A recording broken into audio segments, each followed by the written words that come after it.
Rajasthan current से जुड़े महत्वपूर्ण तथ्य।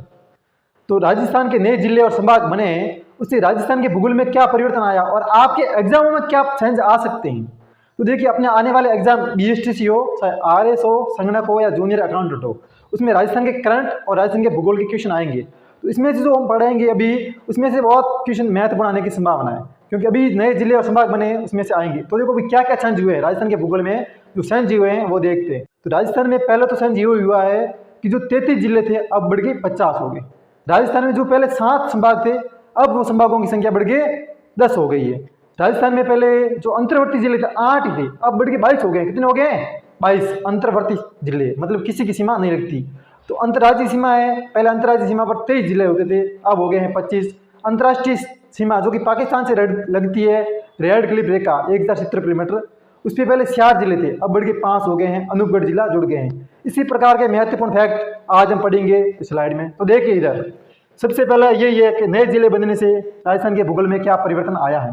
तो देखो पहले, अब राजस्थान में 33 जिलों की जगह 50 जिले हो गए, 7 संभागों की जगह 10 संभाग हुए, अंतर्वर्ती जिलों की संख्या 8 से बढ़कर 22 हो गई। अंतर्वर्ती जिलों की संख्या 8 से बढ़कर 22 हो गई है। अंतर्राज्यीय जिलों की सीमा 23 से बढ़ के 25 अंतर्राज्यीय सीमा पर है, जो दूसरे राज्यों के साथ लगते हैं उन जिलों की संख्या अभी 25 है। ठीक है, अंतर्राष्ट्रीय सीमा पर 4 से बढ़ के 5 जिले हो गए हैं। कौन कौन से हुए हैं? तो सर पहले श्रीगंगानगर, दूसरा अपने अनूपगढ़, तीसरा बीकानेर, चौथा जैसलमेर, 5वां बाड़मेर। बालोतरा की सीमा नहीं लगेगी। ठीक है, सबसे ज़्यादा सीमा वही जैसलमेर की और सबसे कम बीकानेर की, अनूपगढ़ 20 में आ जाएगा। ठीक है, तो शेखावाटी में पहले सिक्कर, झुंझुनू और सुरू 3 जिले आते थे, अब बढ़ के 4 हो गए। नीम के थाना जिला है, नीम का थाना वो जुड़ गया। एक बात आपसे मैं क्वेश्चन पूछ लेता हूँ कि राजस्थान में अंतर्राष्ट्रीय सीमा पर 1 जिला बढ़ा है और अंतर्राज्यीय पे 2, तो कुल सीमा पर कितने जिले बढ़े हैं? कुल सीमा पर, राजस्थान की कुल सीमा पर जो पहले 25 जिले होते थे, अब 28 हो गए। कितने हो गए? 28। शेखावाटी में 3 की जगह 4 जिले हुए हैं। नीम का थाना सिक्कर में होता था, जो भी इसमें जुड़ गया है।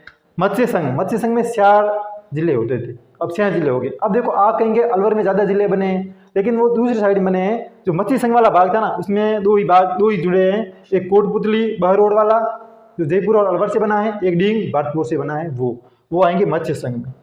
पहले देखो राजस्थान में अपने जोधपुर और उदयपुर ऐसे संभाग थे जिसमें सबसे अधिक जिले थे 6 से, लेकिन अब जयपुर और अजमेर में 7 जिले हो गए। सबसे कम जिलों वाला संभाग बांसवाड़ा हो गया है, जिसमें 3 ही जिले हैं। तो देखो जयपुर व अजमेर में 7 जिले होंगे सर्वाधिक, और बांसवाड़ा ऐसा संभाग है जिसमें 3 जिले ही हैं। फिर देखो अभी नदियाँ, राजस्थान का भूगोल में नदियाँ भी बहती थी, तो नदियों में क्या क्या परिवर्तन हुए? तो बनास नदी पहले 6 जिलों में बहती थी, अब उसकी बहाव के क्षेत्र में आ गया अपना केकड़ी जो कि अजमेर और टोंक से बना है, वो केकड़ी, उसमें से अभी बनास नदी निकलेगी। तो जो बिसलपुर बांध था ना, बिसलपुर बांध टोंक में आता था, वो भी अभी सेंध जो कि केकड़ी में आ जाएगा, देखेंगे उसको भी। ठीक है, नदी वही, पहले राजस्थान में एक सवाल आता था कि ऐसे कितने जिले हैं जिसमें से कोई नदी नहीं बहती? हम कहते हैं 2, बीकानेर और चूरू। तो अब हो गए हैं 3। फलूदी ऐसा जिला है जिसमें कोई नदी नहीं है। तो ऐसे कितने जिले हैं जिसमें नदी नहीं बहती है? 3 जिले, बीकानेर, चूरू और फलूदी। अनूपगढ़ नहीं है, अनूपगढ़ में से घग्गर नदी जाएगी। ठीक है, वो भी देखेंगे हम। तो देखो घग्गर नदी के बहाव क्षेत्र में अनूपगढ़ जिला जुड़ गया है, तो घग्गर नदी में कौन सा जिला गया? अनूपगढ़। तो अभी घग्गर नदी है वो राजस्थान के 3 जिलों से जाएगी। नेक्स्ट हम अगले स्लाइड को, कांतली नदी का बहाव क्षेत्र है, वो अभी नीम का थाना में आ गया है। ठीक है, मतलब नीम का थाना उसमें आ गया है कांतली नदी में। कांतली नदी के चारों ओर का क्षेत्र क्या कहलाता है? तोराबाटी। तो तोराबाटी में एक जिला और शामिल हो गया है, नीम का थाना। जो गणेश सभ्यता थी ना सिक्कर में, नीम का थाना सिक्कर में, तो अब भी वो किस जिले में आ गई? नीम के थाना जिले में आ गई। देखो लूणी नदी का रिश्ता पाली और जालोर से टूटकर हो गया है ब्यावर और सांसौर से। देखो पाली से कैसे टूट? तो जहाँ लूणी नदी बहती थी पाली में, जैतारण में, तो जैतारण अब ब्यावर में चला गया है। इस प्रकार लूणी नदी आ गई ब्यावर में, और लूणी नदी सांसौर से होकर बहती थी, तो सांसौर को जिला बन गया है। गणेश सभ्यता का अब मैंने बताया कि रिश्ता हो गया है सिक्कर से टूटकर नीम के थाने से। नर्मदा नहर जो कि बाड़मेर और जालोर में बहती थी, तो जालोर जिला है, उससे सांसौर अलग बन गया है, तो बाड़मेर और सांसौर से नर्मदा नहर बहेगी। तो इसका फायदा बाड़मेर और सांसौर को मिलेगा, बाड़मेर और जालोर को नहीं मिलेगा। ठीक है, बाप बॉर्डर कले बड़ा फेमस क्वेश्चन है, राजस्थान के मरुस्थल में पढ़ते हैं। तो बाप बॉर्डर कले और बाप रन दंदलीय भूमि, वो दोनों पहले जोधपुर जिले में आते थे, अब फलोदी जिले में चले गए हैं। तो देखो बाप बॉर्डर कले व बाप रन दोनों जोधपुर की जगह फलोदी में आ गए हैं। बर और शिवपुर घाट दरे, दरे मतलब दो पहाड़ियों के बीच का रास्ता, वो बाप और शिवपुर घाट थे पहले अजमेर में, जो अब ब्यावर में चले गए हैं। ये भी पचपदरा झील, खारे पानी की झील, मोरली झाड़ी से जहाँ पर नमक बनाया जाता है, ठीक है। और पचपदरा रिफाइनरी, ये बाड़मेर जिले में न रखे, अब बालोतरा जिले में आ गया। तो पचपदरा रिफाइनरी भी बालोतरा जिले में चली गई है। फिर बिसलपुर बांध, बिसलपुर बांध जो कि टोंक में आता था। राजस्थान की सबसे बड़ी पेयजल परियोजना, राजस्थान की सबसे बड़ी पेयजल परियोजना बिसलपुर बांध होता था, जो कि अब टोंक की जगह केकड़ी में आ गया है। किस जिले में आ गया? केकड़ी में। जयसमंद झील, जयसमंद झील आपके लिए क्वेश्चन है, जयसमंद झील का अन्य नाम क्या है और जयसमंद झील में कौन सी नदी बहती है, ये आप कमेंट करके बताना। जयसमंद झील का अन्य नाम क्या है और जयसमंद झील में कौन सी नदी गिरती है। तो मानव निर्मित सबसे बड़ी मीठे पानी की झील जयसमंद झील, जो कि अब उदयपुर जिले में न रहकर सलूम्बर जिले में आ गई। कौन से जिले में? सलूम्बर जिले में। आपको पता है जयसमंद झील के आसपास एक पठार होता है, राजस्थान का सबसे कटा फटा पठार, राजस्थान का सबसे कटा फटा पठार लसाड़िया का पठार। तो ये भी जयसमंद झील के पास में है, तो ये भी कहाँ गया? अभी सलूम्बर में चला गया है। तीज त्योहारा बावड़ी ले डूबी गणगौर, जैसे त्योहारों को गणगौर ले डूबती है राजस्थान में, उसी प्रकार अभी जो अशोक गहलोत साहब है उन्हें जिले बनाए, संभाग बनाए हैं, तो जो अभ्यर्थी तैयारी कर रहे हैं उनको यदि भूगोल नहीं पढ़ाई, वीडियो नहीं देखे ना, तो फिर मैं कहूँगा नहीं कुछ, आप समझ सकते हो, ठीक है। तो तीज त्योहारा बावड़ी ले डूबी गणगौर, तैयारी करने वाले अभ्यर्थी को नहीं देखे वीडियो तो ले डूबेगा भूगोल, ठीक है। देखो आगे, आगे वाली, तो देखो राजस्थान में सबसे ज़्यादा खारे पानी के जिले हम बोलते थे नागौर में, तो अब वो खारे पानी का जिलों वाला ताज था ना, वो नागौर के पास नहीं था, तो किसके पास आ गया है? डीडोना कुचामन के पास। कैसे? तो देखो डेगाना को छोड़कर नागौर की समस्त खारे पानी की झील, समस्त कौन सी? नावा झील, डीडोना झील, कुचामन झील, अब सारी किस में आ गई है? डीडोना और कुचामन में आ गई है, ठीक है। तांबे की, राजस्थान में तांबे की खान फेमस है एक खेतड़ी, तो खेतड़ी अब झुंझुनू में आके नीम के थाना में आ गया है।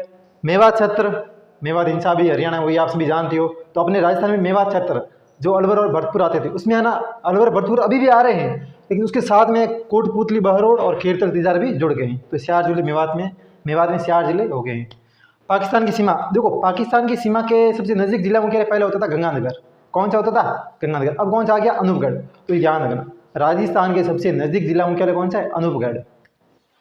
फिर हरियाणा के साथ, देखो ये बड़ा इंपॉर्टेंट फैक्ट है, पहले देखो पंजाब के साथ पहले 2 जिले सीमा बनाते थे राजस्थान की, पंजाब के साथ राजस्थान के 2 जिले सीमा बनाते थे, गंगानगर और हनुमानगढ़। अभी भी 2 ही बना रहे हैं सेम टू सेम। उसके बाद में आता है हरियाणा, पंजाब के बाद। तो हरियाणा के साथ जो सीमा रेखा ना, वो तो बराबर ही है, लेकिन उसमें जिले है ना, वो जयपुर और सीकर अब किसी भी राज्य के साथ सीमा ना बना के वो अंतर्वर्ती जिले हो गए। कैसे हो गए? अंतर्वर्ती। तो सीमा कौन बनाएगा? सीमा बनेगा हरियाणा के साथ अब नीम का थाना, कोटपुतली, बहरोड, खेरतल तिजारा और डींग। तो देखो इधर पहले हरियाणा के साथ 7 जिले सीमा बनाते थे, तो जयपुर और सीकर गए, पीछे बचे 5 में देखो नीम का थाना, कोटपुतली, बहरोड, खेरतल तिजारा और डींग, 4 बनेंगे। तो 5 और 4 9। तो हरियाणा के साथ अब राजस्थान के कितने जिला सीमा बनाएंगे? 9 जिले। सवाल इंपॉर्टेंट है भाई, अपने हमने पढ़ा था थोड़ी देर पहले ही कि अंतर्राज्यीय सीमा बनाने वाले राज्यों जिलों की संख्या 23 से बढ़ के 25 हो गए। 25 कौन से? 2 कौन से बड़े हैं? 2 यहीं पर बड़े, हरियाणा के साथ सीमा बनाने वाले, ठीक है। जयपुर सीकर हट गए हैं और 4 ये बढ़ गए हैं। 4 कौन कौन से? नीम का थाना, कोटपुतली, बहरोड, खेरतल तिजार और डींग, ठीक।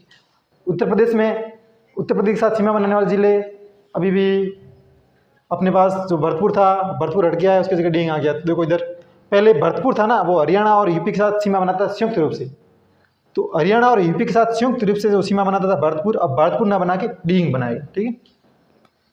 फिर जालोर, जालोर जो गुजरात के साथ सीमा बनाता था वो अब सीमा नहीं बनाएगा, अब कौन बनाएगा? सासोर बनाएगा, ठीक है। फिर देखो उसके साथ कुछ और सवाल कला संस्कृति में। राजस्थान का सबसे पुराना पशु मेला, राजस्थान का सबसे पुराना पशु मेला मलिनाथ पशु मेला, जो कि 7 मास में आता है, 7 कृष्ण एकादशी से 7 शुक्ल एकादशी तक। आप जानते हो पहला वो तिलवाड़ा बाढ़ में आता था, अब तिलवाड़ा है वो बालोतरा में आ गया है, तो मलिनाथ पशु मेला भी तिलवाड़ा बालोतरा में आ गया है। सिवाना का किला, सिवाना वो बालोतरा में आ गया, तो सिवाना किला भी बालोतरा में आ गया है।